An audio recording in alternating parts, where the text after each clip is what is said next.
Hello everyone. So today we will discuss about types of presentation. In our previous video we have discussed two type of presentations. The remaining one we will discuss today. So our third type of presentation is presentation that sells new idea. कि ऐसी जो presentation जिसमें आप कोई नया idea cell करना चाहते हो, नए आइडिया की बाइंग एंड सेलिंग होती है ना, कोई आपका नया इनिशिएटिव है, नया आइडिया है, जब उसकी सेलिंग होती है जिस प्रेजेंटेशन से, कि जो आप प्रेजेंटेशन दे रहे हो उससे आप अपने किसी आइडिया को सेल करना चाहते हो, अपने उस आइडिया के ऊपर ही आपने प्रेजेंटेशन बनाई है ताकि जो ऑडियंस है वो उसे परचेज कर ले या फिर वो उसे गैदर कर ले. तो वो कौन सी होती है हमारी presentation that sells a new idea. Each and every organization look for new idea, either they get idea in house or from outside. So क्या है कि अगर technology day by day change हो रही है, लोगों की नीड प्रेफरेंसेस सब चेंज हो रही है, सो हर ऑर्गेनाइजेशन के लिए नीड है कि वो नए आइडिया लेके आए, नए आइडियाज़ को इम्प्लीमेंट करे ताकि लोग उनकी तरफ अट्रैक्ट हों, नई नई टेक्नोलॉजी से नए नए प्रोडक्ट बनाएं. सो जो उन्हें आइडिया चाहिए होते हैं या तो वो इन हाउस आ जाते हैं या कि ऑर्गेनाइजेशन खुद ही आइडिया इम्प्लीमेंट करती है, खुद ही एग्जीक्यूट कर लेती है, खुद ही क्रिएट करती है. लेकिन कई बार ऐसा होता है कि वो खुद आइडिया बना ही नहीं पाती, तो वो क्या कहती है, आउटसाइडर से ले लेती है आइडिया. अब जो आउटसाइडर है वो कंपनी को आइडिया देगा, वो आइडिया प्रेजेंट भी तो करना होगा, उसे बताना होगा कि मेरा आइडिया क्या है, और उस आइडिया को बताने के लिए किस चीज़ का यूज़ होता है, प्रेजेंटेशन का. तो वो अपने जो आउटसाइडर है वो चाहता है कि कंपनी उसका आइडिया ले ले, और उसे तो मनी ही मिलेगा, उसे तो पैसे ही मिलेंगे अगर कंपनी ने उसका आइडिया अडॉप्ट किया. सो आउटसाइडर बेस्ट वे में अपने आइडिया को प्रेजेंट करना चाहेगा, और वो किसके थ्रू प्रेजेंट करेगा, प्रेजेंटेशन के थ्रू एक इम्प्रेसिव प्रेजेंटेशन देना चाहेगा ताकि कंपनी उसके आइडिया को परचेज कर ले. सो इसके लिए हमें क्या करना है, step by step preparation for presentation. कि इसके लिए हमें क्या करना है, जब हम आइडिया वाली प्रेजेंटेशन देते हैं तो उसके लिए एक स्टेप बाय स्टेप हमें प्रिपरेशन करनी होती है. उसके लिए पहला स्टेप है राइट इट डाउन. कि अगर आपके माइंड में कोई आइडिया है तो सबसे पहले उसे लिख लो, इससे पहले कि आप उसे भूल जाओ. उसे कहीं ना कहीं लिखो, कैप्ट करो उसे कहीं पे. Means whatever you have idea about whatever its product services और other type of ideas, you have innovative mind, so you have to write it down. कि जो भी आपके माइंड में आया है, आपके पास इनोवेटिव माइंड है, आपको कुछ आइडिया आ रहे हैं, तो उसे राइट इट मीन्स उसे लिख लो कहीं पे ताकि आप उसमें और चीज़ें ऐड कर सको, उसके बारे में और सोच सको. Then second step is get a review. कि जैसे आपने आइडिया आ गया, आपने लिख लिया, आपने उसे कम्प्लीटली एक्सप्लेन डिस्क्राइब कर दिया, फिर रिव्यू मीन्स कि आप किसी एक्सपर्ट से या फिर किसी से चेक करवाओ, मीन्स उसके साथ शेयर करो, उसका रिव्यू लो, उसका रिस्पॉन्स जानो कि आपके आइडिया के बारे में उसका क्या रिस्पॉन्स है. ऐसा कभी नहीं होता कि आपको आइडिया आया और आप चले गए कंपनी के सामने प्रेजेंट करने कि मेरा ये आइडिया है. हमें स्टेप बाय स्टेप चलना होता है. उसे आइडिया आया, उसने लिखा हो कहीं पे, फिर उसने किसी का रिव्यू लिया, देन हु विल बेनिफिट, ये बताना कि इस आइडिया से किसे बेनिफिट होगा और कंपनी को कैसे बेनिफिट होगा. जो भी कंपनी इस आइडिया को परचेज करेगी उसको कैसे बेनिफिट्स होंगे ये बताना. Then contact companies. देन ये स्टेज आता है जब वो डिफरेंट कंपनी से कांटेक्ट करते हैं कि हमारे पास आइडिया है, अगर आपको परचेज करना है तो. ये वो स्टेज है जिसमें आप कंपनीज के इंटरेक्शन में आते हो. Is it original. जो भी आपका आइडिया हो ना वो ओरिजिनल होना चाहिए. हाई फाई बातें नहीं होनी चाहिए कि मीन्स जो रियलिटी में हो ही ना सके. इतना बड़ा आइडिया नहीं लेके चलना चाहिए जिसे हम अचीव ही ना कर सके. सो वो ओरिजिनल रियलिटी में अचीव किया जा सके ऐसा आइडिया होना चाहिए. फिर देखना है कि has audience heard about this before. कि क्या ऑडियंस को इसके बारे में कुछ नॉलेज है जो आप आइडिया लेके आए हो, उसने क्या ऑडियंस ने वो पहले सुना है या ये फिर बिल्कुल इनोवेटिव है, बिल्कुल न्यू है, ये देखना. Then get your idea patent और कॉपीराइट. ये मोस्ट इंपॉर्टेंट स्टेप है कि जब आपने आइडिया सब कुछ कर लिया, हर स्टेप को कंप्लीट कर लिया, सो अपने आइडिया को पेटेंट या कॉपीराइट करा लो. पेटेंट मीन्स फिर उससे क्या हो जाएगा कि ये आइडिया इन्होंने दिया है, उसे फिर यूज़ करने के, उसे कोई और यूज़ करना चाहता है तो उसके लिए किसकी अथॉरिटी चाहिए कि जिसके नाम पे कॉपीराइट है. सो आपको सबसे पहले अपना आइडिया पेटेंट करा देना चाहिए. Then presentation for selling a new idea. कि हम प्रेजेंटेशन कैसे देंगे जब हम न्यू आइडिया वाली मीन्स हमारा नाम ही क्या है, presentation that sell a new idea. So उसकी प्रेजेंटेशन हमें कैसे देनी है, उसके भी स्टेप्स होते हैं। सबसे पहले ग्रैब अटेंशन ऑफ ऑडियंस, कि जब हमें नया आइडिया किसी को सेल करना है, अब हम कंपनी के सामने चले गए प्रेजेंटेशन देने के लिए। सो सबसे पहले हमें क्या करना है कि जो भी कंपनी के मेंबर्स हैं, डायरेक्टर्स हैं, मेंबर हैं, मैनेजर है, जो भी बैठे हैं, सबसे पहले उनकी अटेंशन ग्रैब करना। अगर वो अटेंटिव होंगे, आपके आइडिया के बारे में सुनेंगे, तभी आप आगे बढ़ पाओगे। सो सबसे पहले grab attention of audience. Ask for idea amnesty. It means कि अगर आप आइडिया बता रहे हो तो उसे कॉन्टीन्यूसली कंप्लीट करो। ऐसा नहीं कि आपने उसके कुछ चीज़ें बता के फिर बीच में आपने कुछ और शुरू कर दिया। कंसिस्टेंसी उसमें बनाए रखो जब आप अपनी आइडिया की शेयरिंग कर रहे हो, जब आप आइडिया प्रेजेंट कर रहे हो। सो उसमें आइडिया की कंसिस्टेंसी बनाए रखो। Next is explain the idea clearly, simply and briefly, कि आइडिया को कॉम्प्लिकेटेड वे में एक्सप्लेन मत करो, जितना क्लियर और सिंपल हो सके। और ब्रीफली यानी कि टू मच कंटेंट या फिर कुछ ज़्यादा ही बड़ा आइडिया आप उसे एक्सप्लेन किए जा रहे हो, ऐसा ना करो। उसे जितना ब्रीफली, जितना कंसाइज वे में एक्सप्लेन कर सकते हो ना, क्लियरली एक्सप्लेन करो। Offer proof in favour of your idea. अगर आप ये कह रहे हो कि आपके आइडिया से ये बेनिफिट होंगे, तो उसके रिगार्डिंग प्रूफ भी लेके आओ। वो क्या करेंगे, वो ज़्यादा अट्रैक्टिव और मीन्स वो ज़्यादा अटेंटिव बना देंगे आपके ऑडियंस को। Answer objections and implement the idea, कि जो भी ऑब्जेक्शंस, जो भी उन्हें मीन्स डाउट होंगे आपके आइडिया के रिगार्डिंग, जो जो चीज़ें हैं उन सब का अच्छे से आंसर करो। ऐसा आंसर होना चाहिए कि ये लगे कि ये प्रिपेयर्ड हैं। Then implement the idea and do not be proudly. अगर आपका आइडिया इम्प्लीमेंट किया गया, सक्सेसफुल भी रहा, लेकिन उसके लिए शो ऑफ नहीं करना, या आपकी ड्यूटी भी है। मीन्स ये प्रेजेंटेशन, अगर आप अच्छी प्रेजेंटेशन देना चाहते हो, कि अगर आप ओवर शो ऑफ करते हो ना, तो फिर वो अच्छी चीज़ें भी बुरी नज़र आती हैं। सो इतना भी फील प्राउडली ना करो। Next is presentation that create excitement. Excitement क्या होता है, मीन्स जो आपकी एंथुसिज्म लेके आए आपकी बॉडी के अंदर। क्रिएशन ऑफ एक्साइटमेंट मीन्स ऐसी प्रेजेंटेशन जिसकी वजह से आपको एक्साइटमेंट क्रिएट करे। जो हम प्रेजेंटेशन दे रहे हैं तो सामने वाली ऑडियंस उसके रिगार्डिंग एक्साइट हो जाए, वो क्या होती है हमारी presentation that create excitement. when it is high and you present that it will be accept and audience move to the action, कि जब आप एक्साइटमेंट लेवल सबसे हाईएस्ट लेवल पे ले आते हो ऑडियंस को, कि उसका एक्साइटमेंट लेवल सबसे बूम लेवल पे आ चुका है, तो वो क्या करेंगे, उसी टाइम पे एक्शन लेना चाहेंगे। कि अगर आप प्रोडक्ट के बारे में दे रहे हो तो उसी टाइम परचेज करेंगे वो, अगर उनका एक्साइटमेंट लेवल आपने उतने हाईएस्ट लेवल पे ले आए हो। मीन्स वो तभी ऑडियंस उसे एक्सेप्ट कर लेगी और एक्शन करेगी। सो वो क्या है, यही तो हम चाहते हैं। अगर आप एक प्रोडक्ट की प्रेजेंटेशन दे रहे हो, सो आप यही चाहते हो कि वो उसे सेल करे, आप उसे मीन्स सामने वाला उसे परचेज कर ले। सो परचेज कब करेगा, जब हम उनके एक्साइटमेंट लेवल को हाईएस्ट लेवल पे ले आएंगे, वो तभी एक्शन लेंगे परचेज करने का। सो ये कौन सी प्रेजेंटेशन है जिसमें हम एक्साइटमेंट क्रिएट करते हैं। सो इसके स्टेप्स क्या हैं। First is find out audience passion, कि अगर आपको लोगों के अंदर एक्साइटमेंट क्रिएट करनी है तो सबसे पहले ये देखना होगा ना कि पैशन क्या है। आप अपने ऊपर ही रख के देख लो, आप कोई मूवी आती है, कोई भी वेब सीरीज़ आती है, तो आप उसके रिगार्डिंग उस मूवी या उस वेब सीरीज़ को देखना पसंद करते हो जो जिसके रिगार्डिंग आपके माइंड में एक्साइटमेंट होगी, आपकी बॉडी में एक्साइटमेंट होगी। सो एक्साइटमेंट मीन्स कि जो आप लाइक करते हो, एक तरीके से जो आपके इंटरेस्ट की चीज़ें हैं ना, आप उसी के लिए एक्साइटेड होगे, अदरवाइज आप एक्साइटेड होते ही नहीं। सो ऑडियंस के पैशन को समझना, क्योंकि जो उनके पैशन में है, जो उनको पसंद है, जो उसके पैशंस हैं, उन्हीं से वो एक्साइटेड किए जा सकते हैं। अदरवाइज हम उन्हें एक्साइट कर ही नहीं सकते, क्योंकि नया पैशन क्रिएट करना is a difficult task. So it is not a case that you can go and create a new passion of audience. So ये नहीं हो सकता। सो आपको क्या करना होता है कि आपको टाइम चाहिए, क्योंकि नया पैशन क्रिएट करने के लिए। सो आपको क्या करना है कि ऑडियंस के जो करंट पैशन है उसी के ऊपर इम्प्लीमेंट करना है। Use content that have impact. जो भी कंटेंट आप यूज़ कर रहे हो एक्साइटमेंट क्रिएट करने के लिए, वो इम्पैक्टफुल होना चाहिए। ऐसा नहीं होना चाहिए कि वो थोड़ा बोरिंग है या फिर वो इम्पैक्ट डाल ही नहीं रहा, कोई इफेक्ट डाल ही नहीं रहा। इम्पैक्टफुल कंटेंट का यूज़ करो। Know the audience. ऑडियंस को जानोगे तभी तो एक्साइटमेंट पता चलेगी। ऑडियंस को जानोगे तभी उनकी नीड, वांट, प्रेफरेंसेस को पता चलेगा। ये पता चलेंगे तभी आप एक्साइटमेंट क्रिएट कर पाओगे। Use visuals. ये हमेशा बोला जाता है कि pictorial form speak louder than words, कि बहुत ज़्यादा स्पीक मीन्स अगर आप ग्राफ्स का यूज़ कर रहे हो तो वो एक वर्ड से ज़्यादा इफेक्टिव होता है। जितना आप वर्ड स्पीच लिखे जा रहे हो, इससे अच्छा अगर आप एक ग्राफ से दिखाओगे ना, तो वो ज़्यादा एक्साइट क्रिएट करेगा। सो विजुअल्स का यूज़ ज़्यादा होना चाहिए। Keep the pace of impact, कि अगर पेस जो है कि ये ना होता ही है कि अगर आपको एक्साइटमेंट क्रिएट करानी है तो आप जैसे बात कर रहे हो, आपकी बात करने की टोन और पेस पे बहुत इम्पैक्टफुल होती है। कहाँ पे आपको डीप वॉइस लेके आनी है, कहाँ पे आपको तेज बोलना है, कहाँ पे आपको धीरे बोलना है। सो आपकी पेस को आपको कंट्रोल करना है। डिलीवरिंग द प्रेजेंटेशन, अब हम इसे डिलीवर कैसे करेंगे?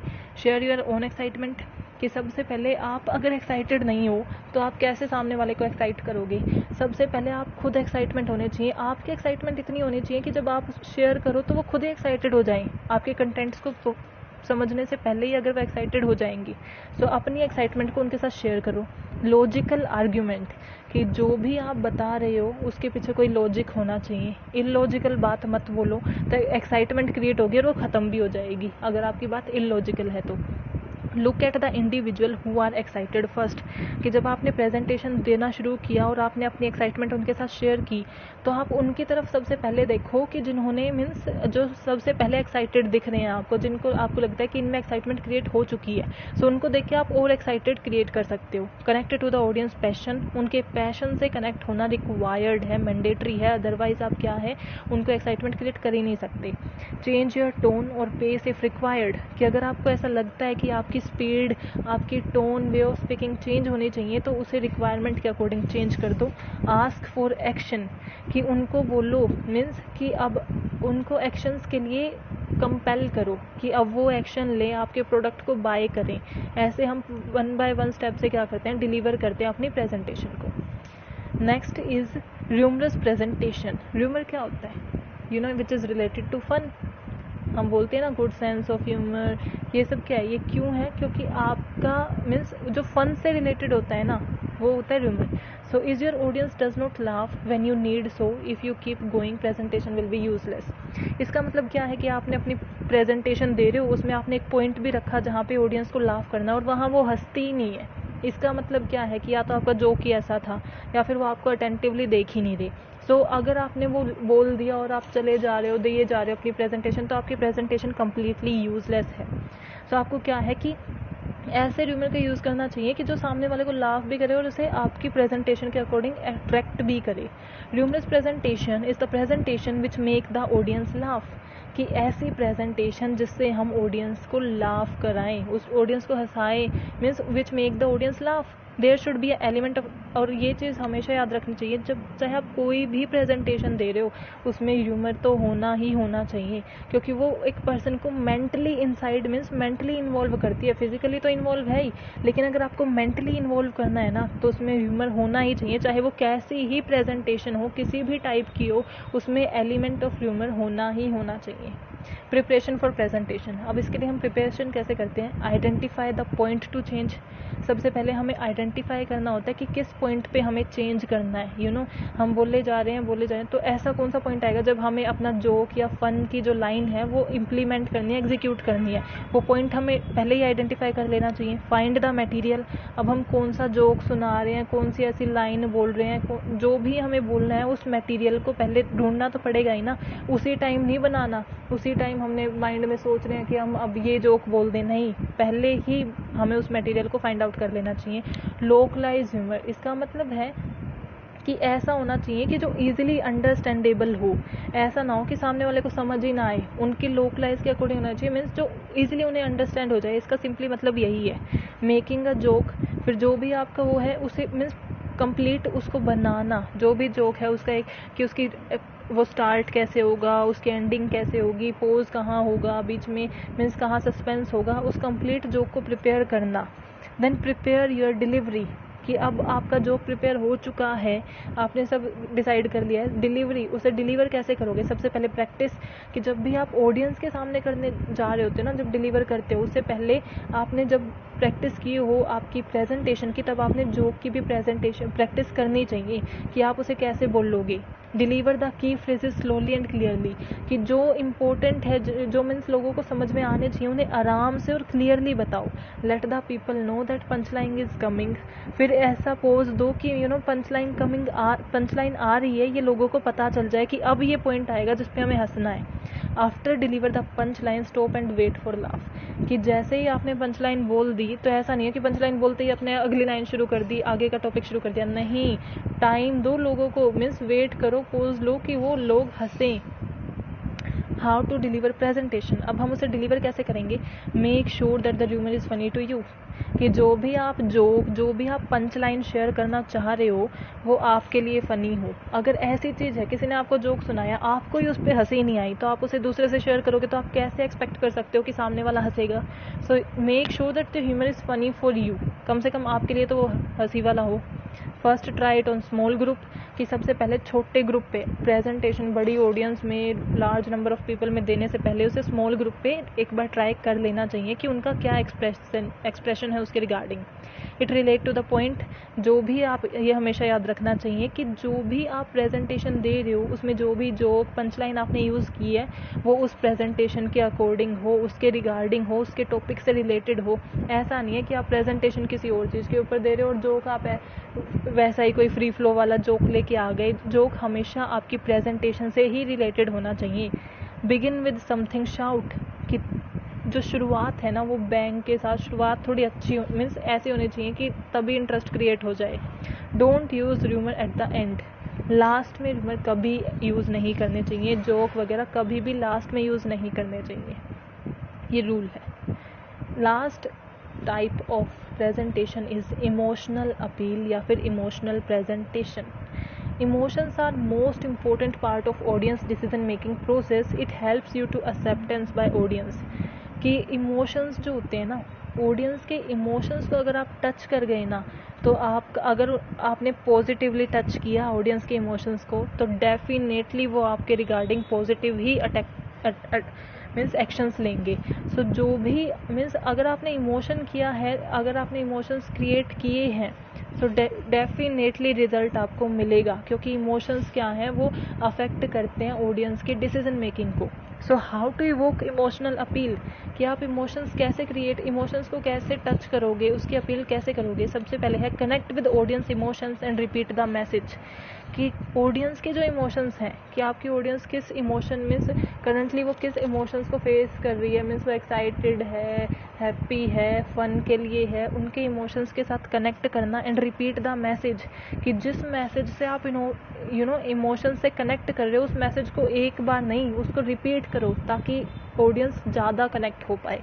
Consider the existing emotional component, ये बहुत ज़रूरी है कि whatever presentation you are giving, always consider the existing emotional components. Do not try to make new emotions, because you can not make emotions within few minutes. आपको थोड़ी देर में आप क्या है नया इमोशन क्रिएट नहीं कर सकते।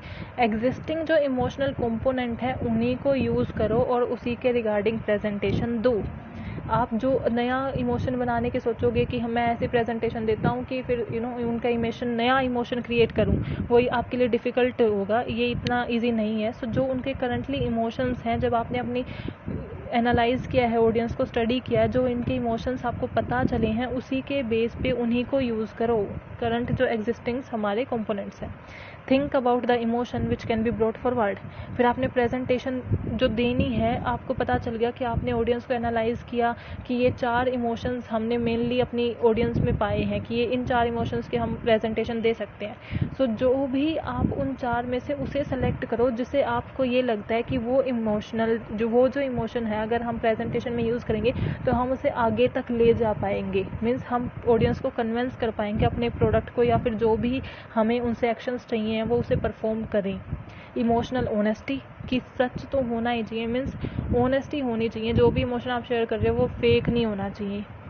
अलाइंग योर मैसेज विद पर्सनैलिटी, कि आपकी पर्सनैलिटी और आपका मैसेज मैच करना चाहिए। ऐसा नहीं है कि मीन्स मैच ही नहीं कर पा रहे, लोग कनेक्ट ही नहीं कर पा रहे आपके और आपकी वर्डिंग के साथ। की पॉइंट इन इमोशनल प्रेजेंटेशन, कि कौन से की पॉइंट्स हैं जिन पे हमें ध्यान रखना चाहिए। Presentation from heart not script, कि जब आप इमोशनल प्रेजेंटेशन दे रहे हो ना तो ऐसा लगे कि वो आप दिल से बोल रहे हो, हार्ट टचिंग होनी चाहिए, ऐसा नहीं कि आप स्क्रिप्ट पढ़े जा रहे हो।